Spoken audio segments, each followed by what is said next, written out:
नमस्कार दोस्तों, नमः शिवाय। जीवन ज्योति चैनल में आप सभी का हार्दिक स्वागत करती हूँ। दोस्तों, आज मैं बात करती हूँ कि माँ लक्ष्मी जी को प्रसन्न कैसे रखा जाए।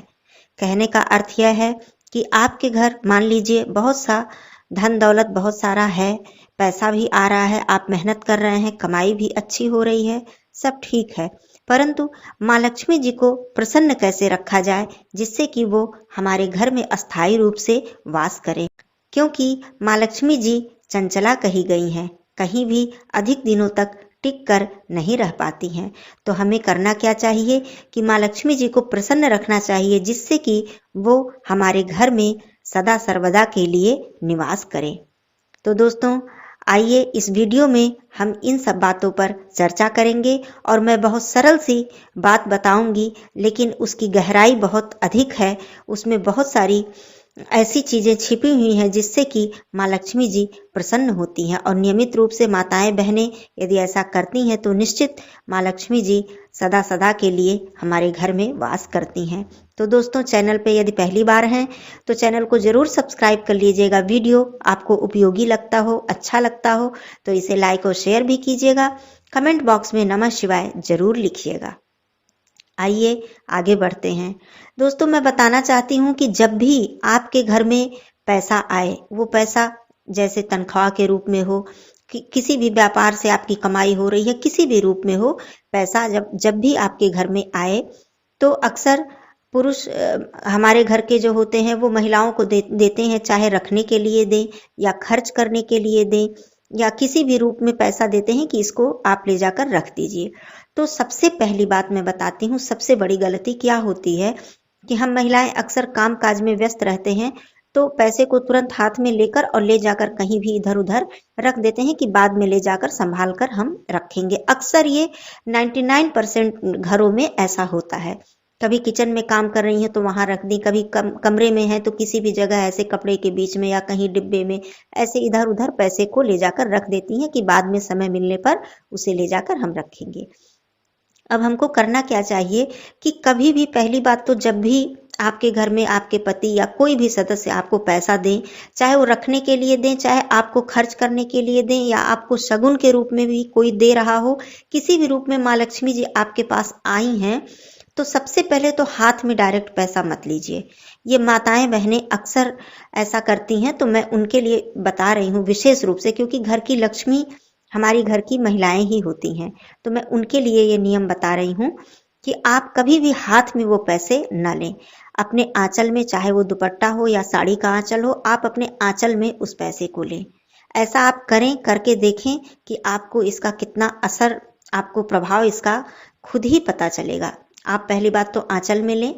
कोई भी आप काम कर रही हैं, 2 मिनट के लिए, 1 मिनट के लिए आप उस काम को रोक दीजिए, पैसे लें। उसके बाद आप अपने घर के मंदिर में जाएं, सबसे पहले ईश्वर को धन्यवाद करें। ये नियम बना लें इस तरह से, सबसे पहले आप ईश्वर को धन्यवाद करें और यदि हो सके क्या, इसको भी आप अपने नियम में शामिल कर लें। उसमें से कुछ पैसे, जितना भी आपसे हो सके, वैसे तो दशांश दान करने का विधान होता है, लेकिन मान लीजिए कि आप दशांश नहीं निकाल पाते हैं तो जितना भी आपका सामर्थ्य हो, ऐसा नहीं है कि आप मन में किसी प्रकार का बोझ लेकर या मन में दुख लेकर आप दशांश निकालें, तो उसको भी निकालने से कोई फायदा नहीं है। तो जितना निकालने से आपके मन में कष्ट न हो, आप प्रसन्न चित्त होकर जितने भी दान के लिए या प्रसाद के लिए, आप उसमें से कुछ पैसे निकालकर अपने घर के मंदिर में रख दीजिए। उसके बाद ही उस पैसे को आप अन्य किसी कार्य में, अपने घर के किसी भी कार्य में खर्च करिए। ऐसा नियमित रूप से माताएं बहनें करें और फिर देखें कि दिन प्रतिदिन आपकी कमाई में, आपके धन में बरकत और बढ़ोतरी निश्चित ही होगी। और फिर जब उस मंदिर में आपका कुछ पैसा इकट्ठा हो जाए तो उसे ले जाकर आप दान भी कर सकती हैं। उसमें से कुछ निकालकर भगवान जी को प्रसाद किसी मंदिर में ले जाकर चढ़ा सकती हैं, किसी गरीब को दे सकती हैं, कुछ भी आप उसका अच्छा उपयोग दान के रूप में कर सकती हैं। फिर आप अपने पैसे को किसी भी घर के कार्य में खर्च कीजिए। दूसरी बात मैं बताना चाहती हूँ, घर की जो भी माताएं बहनें हैं उनके लिए भी या किसी के लिए भी, अपने घर के जैसे बर्तन है, सबसे पहले मैं बर्तन की बात करती हूँ। जैसे जमीन पे रखा है, आपको इधर उधर उसको हटाना है। कभी भी बर्तनों को अपने पैरों से न छुएं। इधर उधर कहीं भी सरकाना है, रखना है तो कभी भी पैर, आप बर्तनों में कभी पैर न लगने पाए। झाड़ू है आपके घर के, झाड़ू में कभी भी पैर न लगने पाए। घर के जो बड़ों के वस्त्र होते हैं, मान लीजिए वो गंदे हैं तो जमीन पे निकाल के रखा हुआ है कि धुलना है, भले ही वो गंदे हैं लेकिन उसे कभी भी पैरों से इधर उधर ना सरकाएं कि पैरों से हटा के इधर कर दिया उधर कर दिया।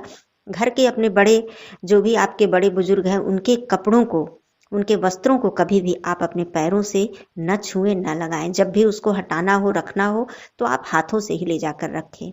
दूसरी बात, जो पूजा का आसन होता है दोस्तों, भले ही उस पूजा के आसन पे हम बैठते हैं या खड़े होते हैं, हम भले ही पैर रखकर खड़े होते हैं, बैठते हैं, लेकिन उसे कभी भी पैरों से न सरकाएं कि इधर उधर पैरों से ही ठीक कर लिया, लगा लिया, पैरों से ही हटा दिया।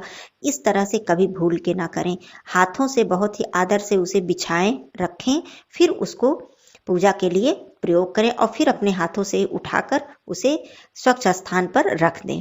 इस तरह से मैं कुछ चीज़ों की, मैंने जिसकी बात बताई, वस्त्र हो गए, झाड़ू है, बर्तन है, इस तरह की चीज़ों को कभी भी माताएं बहनें पैर न लगाएं। इस बात का हमेशा ध्यान रखें। तो ये कुछ नियम थे दोस्तों, बहुत ही छोटे छोटे, बहुत ही आसान से। इन्हें अगर ध्यान रखा जाए और अपने जीवन में शामिल किया जाए तो निश्चित रूप से माँ लक्ष्मी जी प्रसन्न होती हैं और सदा सर्वदा के लिए हमारे घर में वो निवास करती हैं। इससे ज़्यादा हमें क्या चाहिए? माँ लक्ष्मी जी प्रसन्न रहें और हमारे घर में निवास करें। जानकारी अच्छी लगी हो तो चैनल को जरूर सब्सक्राइब करिएगा। कमेंट बॉक्स में नमः शिवाय जरूर लिखिएगा। फिर मिलती हूँ अगले वीडियो में। तब तक के लिए दोस्तों धन्यवाद। नमः शिवाय।